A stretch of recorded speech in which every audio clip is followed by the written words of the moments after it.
Hey guys, and welcome back to this channel. In this video, I'll be showing you guys how you can unlock the admin chest in the new Plants vs. Brainrots update. So gotta make sure the central island is opened. There is a new area here. So basically what you'll need to do is you'll need to complete tasks to fill up your chest, collect rewards when it's unlocked during admin views.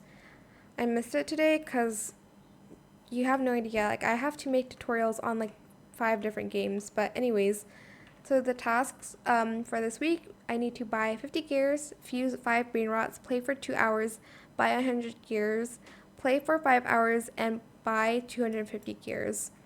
So yeah, that's pretty much it really. I hope it was helpful for you guys.